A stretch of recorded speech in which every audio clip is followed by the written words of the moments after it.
man took over and he started in a religious way. He started preaching, whatever happens, we should accept the will of God and all of that. And he dropped the first bombshell and said, "We lost your baby."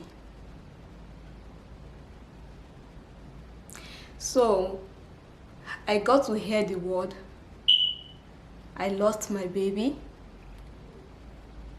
almost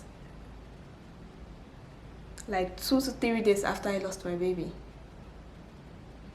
That was when I got to that was when someone actually uttered the word to tell me that I lost my child. And at that moment, I think I kind of feel relieved from the eagerness, the pressure to get well, to recover fast so I can see my baby. It's all dawned on me that, oh, okay, so this is it. I actually lost my child and I won't be seeing him ever. And the man continued. I actually thought I'll be able to do this without the tears.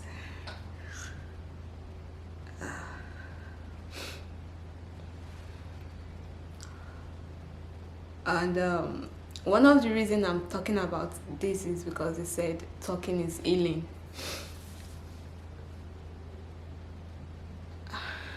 I talk a lot about this to my close friends and family, but sharing with you guys now is making me realize that there are some laws that we really can't completely heal from.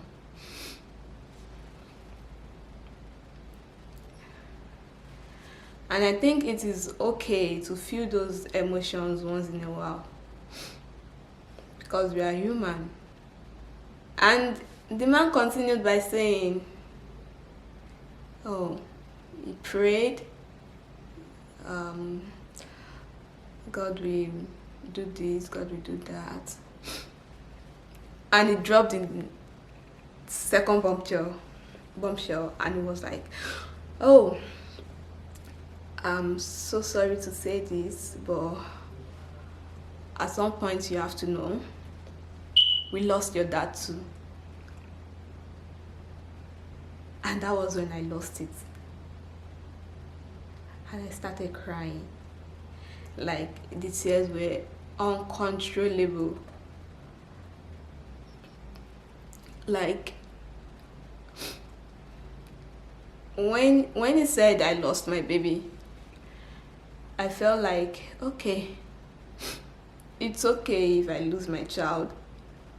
I'm sure I will have another opportunity to have another child, but I'm never going to have any other opportunity to have a dad ever again, ever.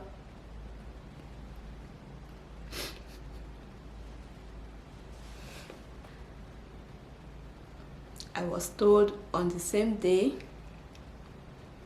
few seconds apart, that I lost my baby and I lost my dad.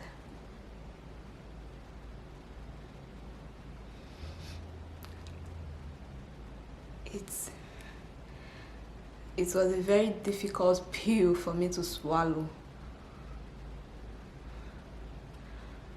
But who am I? Who am I to question God?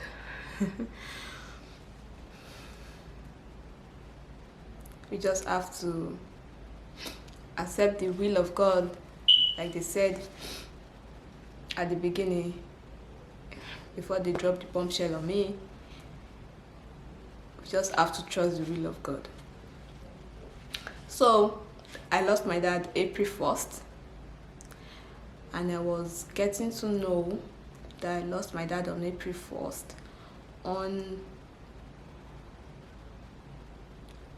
April 10, they've done the like in my religion, we do the seven days Fidel prayer. So they've done the 7 days Fidel prayer before I even know that I lost my dad. That is my story. As someone living with sickle cell condition, I've gone through life, I've seen life, and I've gone through loss. We should not encourage a pity party in our life. Just because you have a condition or you are living with condition, people will now capitalize on that, and no, we are strong. My experience has made me realize how strong I am. Forget my sickle cell condition. And I actually think my sickle cell condition is a bonus, because what happened to me, like the scene that actually happened in the theater, is enough to send someone to a postpartum depression. But to God be the glory, I recovered from my surgery. I was discharged from the hospital.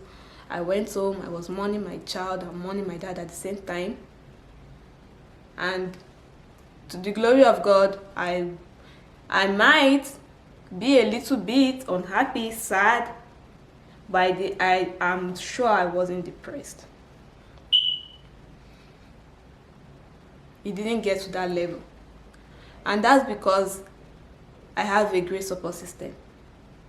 My mom was dealing with her loss also, yeah, but she was there for me. My husband also, he was there for me. And there were some other family members that kept checking up on us. They were there. So there was no even chance. There was no chance to slip into depression. So no matter what it is that you are going through, that support system is very, very important. Less than a year into our marriage, life happens. Life happened. Let me put it that way. We suffered 2 major loss. I'm still jobless. And my husband is still doing the hustling job, After my daddy's death, we tried to move on with our lives, We continued searching for a job because we were hoping if my dad could be appointed. And mind you, my dad appointment letter actually came, but it was too late. It was too late because even if the appointment letter came earlier than that, he wasn't fit. He was not in a position to take over. He was not in a position to take over the appointment because he was on the hospital bed. The letter was signed by the governor the day my dad died. So he was appointed special advisor on budget,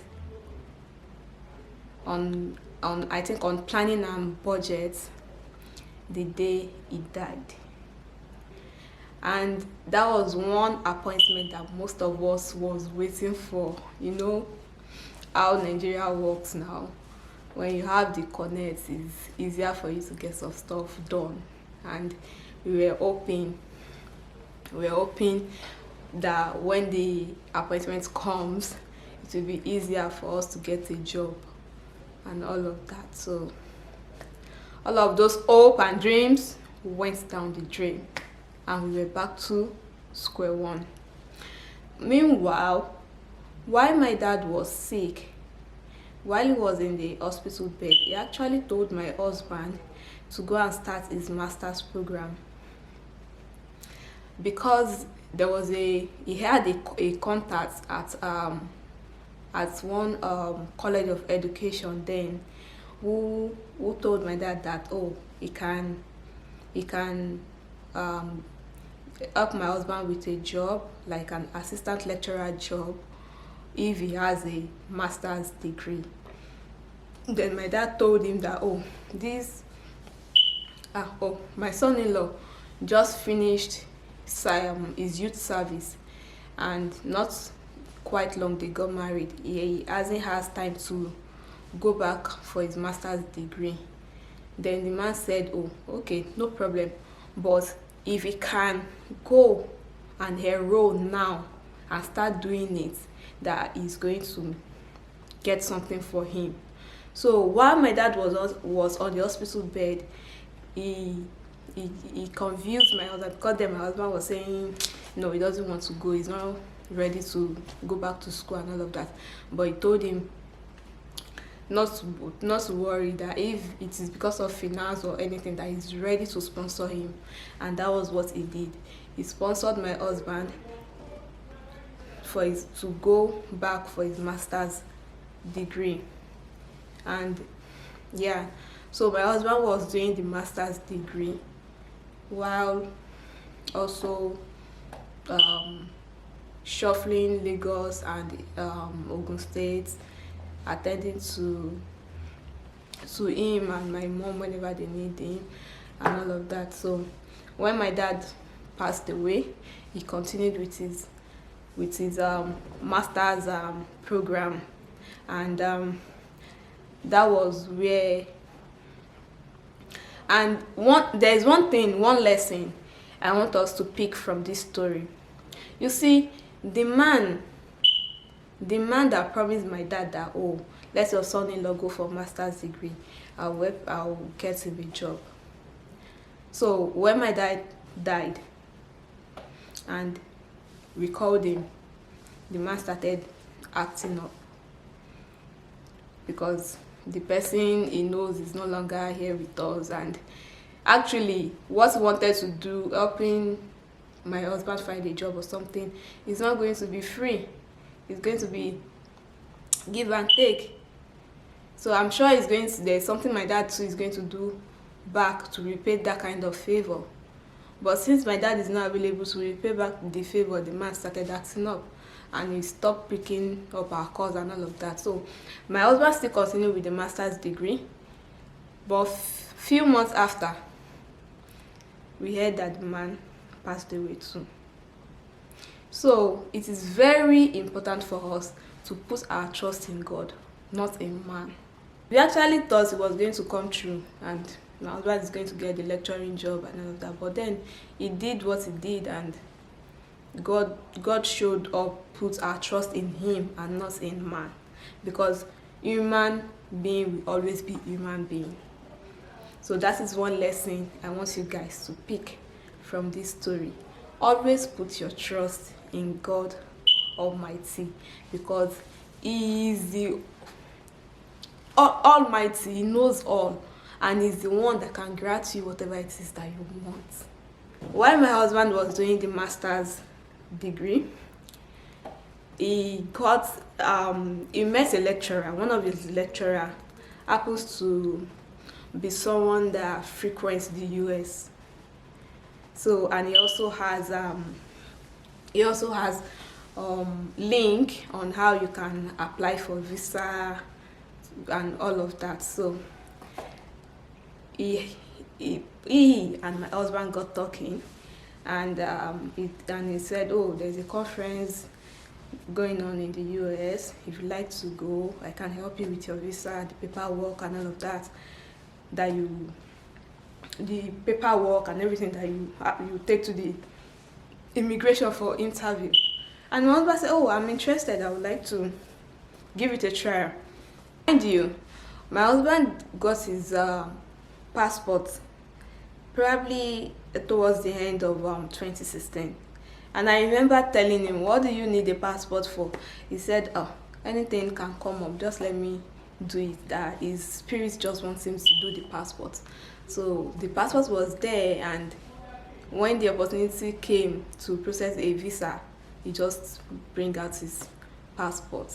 So this is something that we called opportunity meets preparation.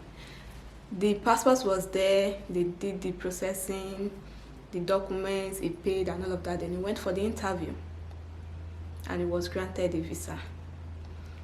So my husband was granted I think a 2 years visa then in 2017.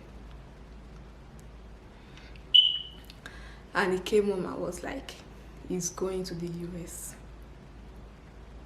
So it was a year and a few months into our marriage. Then he said he's going to the US.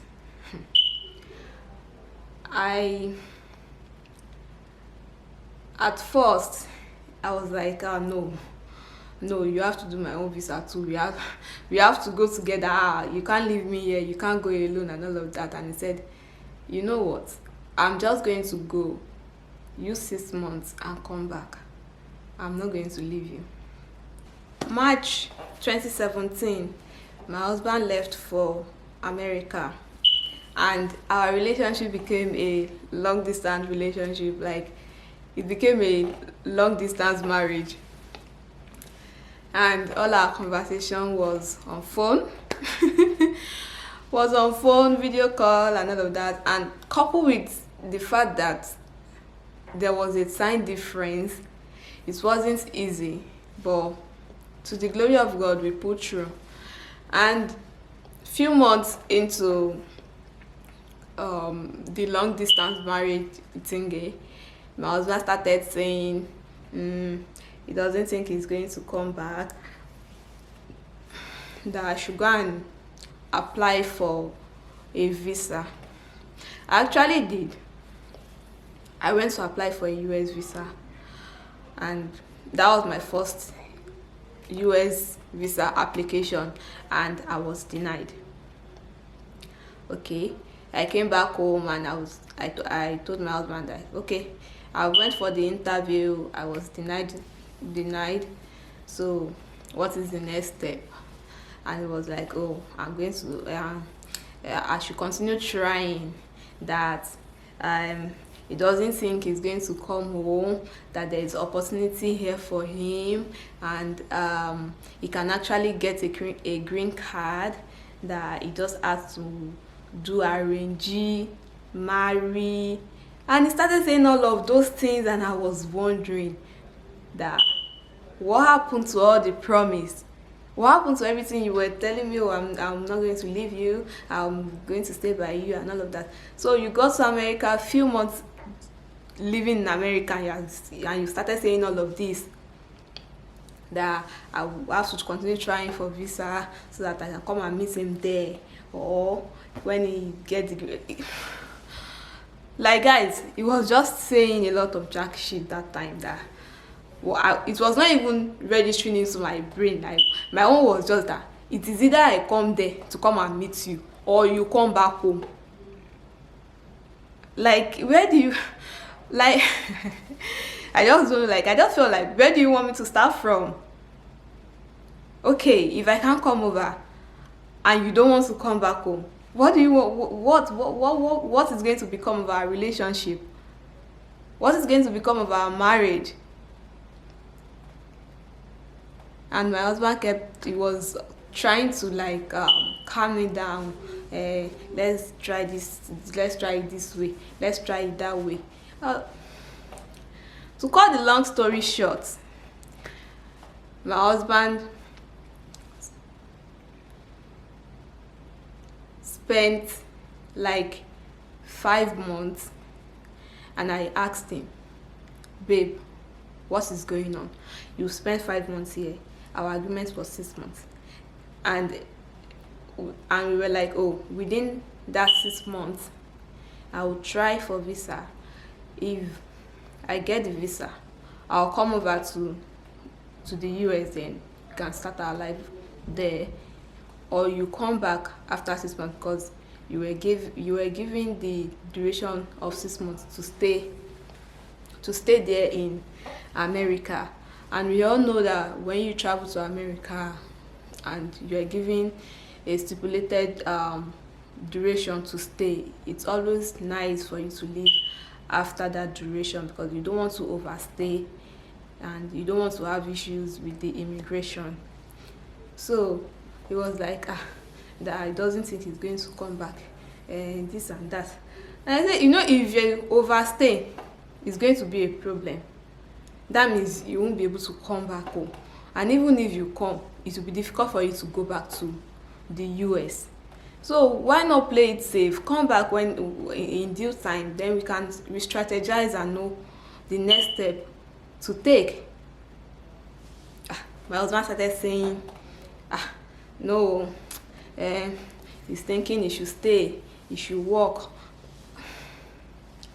Anyway, so guys, he started saying all of that, and I don't know, I was in a dilemma. I don't know what to do also, because I can't force him to come back home. So guys, if you want to know, did he actually come back home? Did I go meet him in the US? How did we have our daughter? If you want to know all of this, please subscribe to my channel, and you are going to get all of these juicy gists. Now, before I end this video, I'm going to leave you guys with this 3 questions, and I want you to drop your answer in the comment section. Which of these 3 did you think happened? Did my husband come back home? Did I go and meet him in the US, or did we link up in Canada? Let me know which is your answer in the comment section, and I'm going to see you in my next video.